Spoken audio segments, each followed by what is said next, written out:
Most people don't realize this, but when they start planning their first solo road trip, they make it so much harder than it has to be. They overplan, they overpack, they definitely overthink, and usually end up spending endless hours researching and just questioning everything. And it starts to feel overwhelming before they've ever even left home.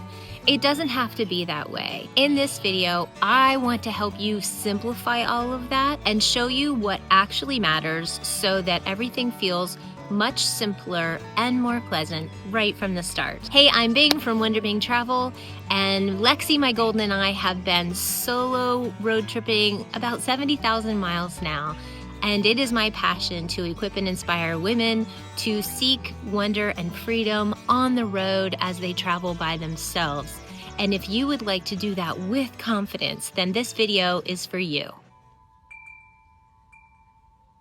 So let's start in the place where most people land, and that is the overplanning, because it's a very natural feeling to feel like you have to have it all worked out before you ever go. You feel like you need to know where you're going to stay every night, the routes that you're going to take, and really how every day is laid out. Honestly, that sucks the fun right out of it in so many ways, and you're going to spend so much time on the road thinking about what's next, what you're supposed to do today, how it's all going to work, and you don't stop and slow down and just really enjoy what you came to see in the first place.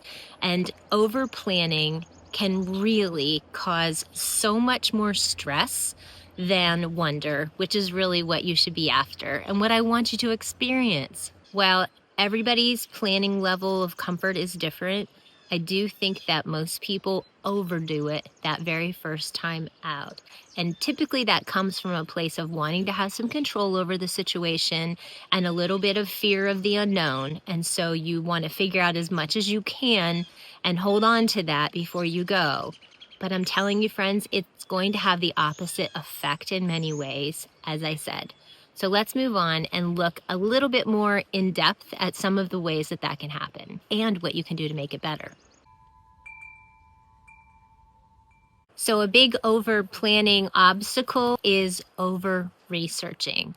And it turns something that could be fairly simple into something that's causing information paralysis. It becomes too much of a good thing. We want that feeling of being comfortable with our plans, but we end up being paralyzed by just so much information. It's exciting at first, right? And in our world today, we have access to endless amounts of information. It's a bottomless pit of information. And it eventually just gets to be too much. And for some people that happens really fast, and for others, they can take a whole lot in, but almost everybody reaches some sort of saturation point with it. So yes, read the blogs, read the books, watch all of the how-tos and where to goes, and then just stop. Because the thing about it is that there's always going to be more to read, there's always going to be more to watch, and at some point it just all becomes too much, and that's when you just need to stop. As soon as that feeling creeps in, then you need to turn off the computer, turn off the TV, put your phone away, put the book away, and then just rest. And there are two things that I think can be really helpful with that. And the first thing is to just take a walk or do something quiet. Let all that information sink in for a while when you're not staring at it. Just kind of see what sticks with you, because a lot of the things that maybe you even wrote down or thought, oh my gosh, it's so amazing. If you sit with it for a while, you'll find out what trickles down to feeling important to you. And then the other thing you can do is journal about it a bit and just write down the things from memory that just felt like the most compelling experiences you wanted to have or places you wanted to go. If you take the time to do that and put all of the research away, pretty quickly you're going to find what feels best to you and what is most important to you. I think it really helps with getting rid of the fluff and all of the noise and just letting the good stuff settle in. And in the end, you're going to discover that the very best window to finding out what it is that you love is going to be discovered when you're out there on the road anyway, no matter how much planning you do. If you'd like a little guidance to weeding through what is most important as you're planning a solo road trip, then I think you might really benefit from the Going Solo Quick Start Guide. I've designed it for people just like you who really want to start, but you're either super overwhelmed or you're just not sure how. And if you overdo all of the figuring out, it undoubtedly leads to this next mistake. And that mistake is following somebody else's version of the perfect trip. Because what's the right trip for them may very well not be the right trip for you. You try to figure out what your trip should look like. And this is where it's just really easy to fall into, well, somebody else did this and liked it, so I guess it's good. But yet, maybe it just isn't right for you. This is something I think can be really hard for women, especially if this is the first time you're doing this on your own, is that chances are your life has been a lot of you not being on your own and you pouring into other people, which is awesome and wonderful and beautiful and how it should be. But this is your chance, ladies, to make your own decisions and to do what feels right for you. You're not trying to please anybody else. You're trying to see what it is that feels right for you and what you are supposed to go out there and seek and find wonder and enjoy. And from a Christian perspective, and I know that's not everybody's thing, but from a Christian perspective, that's the line where I want to seek and find beauty and truth and wonder in the things that God has created for me to find Him there in those places. So I don't want to be going places I'm not supposed to be going.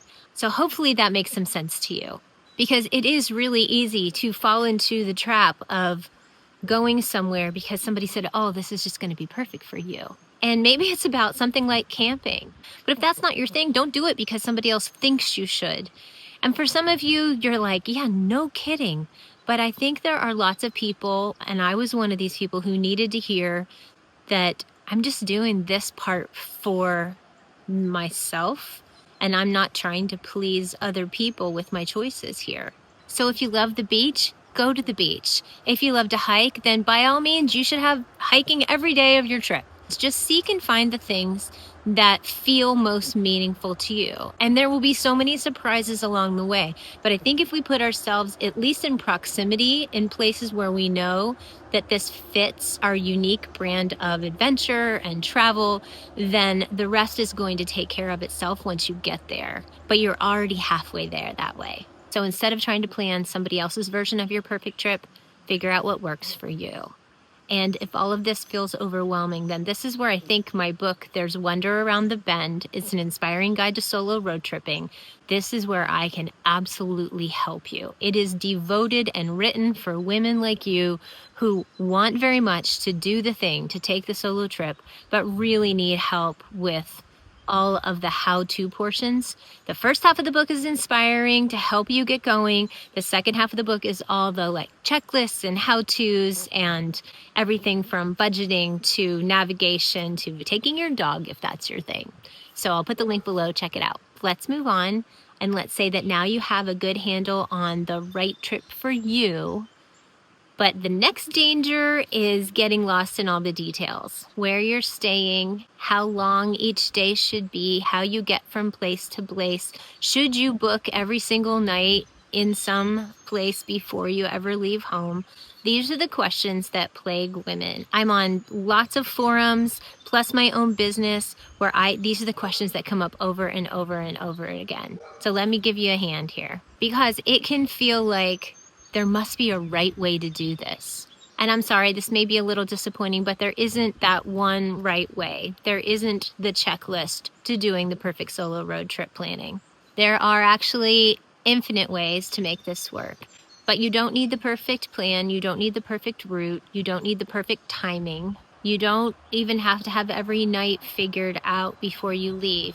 You just need to have enough to give you the confidence to get going and know that you will need to figure out things as you go. And you're going to relish that, friends, once you get going. It may seem intimidating from home, but it's going to be some of the very best part, because that is the freedom to make your own decisions. And if that feels a little scary right now, it's going to feel much better as you go, I promise. If you feel like you need some specific guidance to get started, then I would say plan your first day or two the most. So if it's a longer trip, then get the first couple nights figured out before you go. That will give you so much peace. But don't worry about what you're doing 2 weeks from now or 10 days from then. It's just too much. And that's where you will get so overwhelmed that you're going to want to hide under the covers and stay home.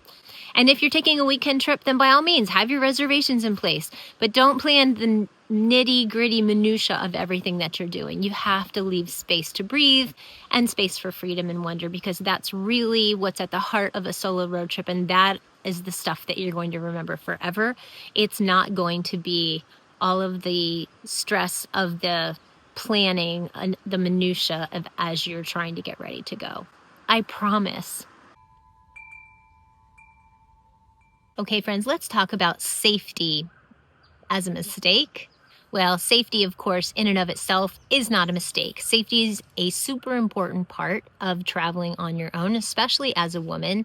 This is a topic that I speak about extensively. I've written a course about it. I have tons of videos about safety. I will put the link to my safety playlist here for you. In my book, I have a whole chapter on safety. So I know I can help you in this area. The key is to not become consumed by it. That's the mistake, is getting consumed and overwhelmed by, is it safe out there? Because let's face it, that's the first question everybody asks you when you tell them that you're going to go do something on your own. Do you think it's safe? And then immediately all the doubt starts to click in. So yeah, it can be super safe. You just need, is it as safe as sitting on your couch? Probably not. But boy, are you going to miss out on a lot of things. So what I would advise you to do is to think about it from a place of preparation. What are the things that are most concerning to you about your personal safety or the safety of your car or whatever, and identify what are your biggest concerns, and then how can you prepare for those so that you can become a more confident traveler. So for example, if you're afraid your car is going to break down, what can you do to make that process easier if in fact it would happen? Or what can you do to prevent it from happening? Think about all those types of things, right? What if you lost your keys? What if you lost your phone? What if you, all of those kinds of things. What if somebody came up to you in a way that made you feel uncomfortable? What would you do? I think the more that you prepare and think about these things ahead of time, it takes so much of the mystery out of it, and you just become a much more confident traveler. And the biggest key to confidence, honestly, is getting out there and getting reps and get experience. And then it will take a lot of the mystery out of it there as well. Mistake, getting consumed by safety. Solution, preparation, and get yourself out there. Okay, let's go on to the last thing. So you're probably not going to expect what I have to say on the topic of overpacking, because most people would probably say overpacking is a mistake. They can make a really good case for that. I'm going to make a case that worrying about overpacking is a mistake, because I don't care if you take way too many things. In fact, I think that's totally okay the first time that you solo road trip. Here's the thing. You're going to be worrying about so many other things, and I'm trying to help you take the worry out of all of it. But I don't think you should be obsessing about what you're putting in your car. You're not going on a flight. There's no weight limit. It doesn't matter. If you take too much, so what? Who cares? So I have had to learn packing for a road trip every single time I hit the road, and I never do it perfectly. I would much rather take too much than too little. So in this case, I want you to embrace the idea of packing whatever you want to pack. So the only danger you could get into, I suppose, is food, right? Taking way too much food. I've done that before, and it's a pain, right? But it's not that big of a deal. If you take more clothes than you need, if you take more stuff than you need, more safety items, more things if you're traveling with your dog, if you take too much dog food or whatever, like none of it, who cares? It's all about freedom and wonder and embracing the joy of solo travel. And if having your stuff makes you do that better, then I'm all for it.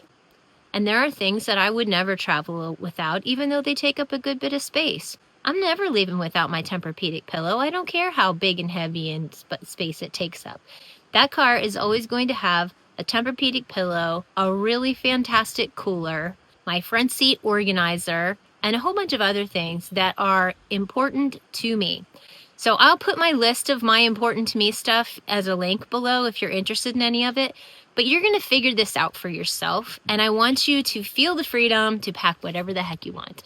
So at the end of the day, planning for a solo road trip does not have to be super complicated. It does not need to stress you out.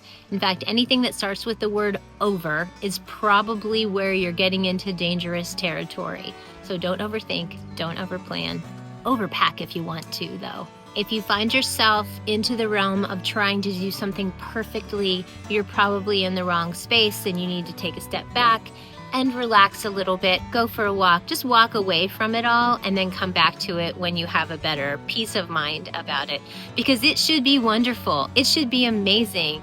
I pray for you that you will have wonder around the bend when you travel and open your eyes to see everything that's out there for you. It is such an addicting and transformational experience, and I hope that you enjoy that as well. If this video has been helpful to you and served you in any way, then maybe consider liking and subscribing. Lexi, my golden retriever, and I would love to have you along for the ride, and we hope to see you on the road.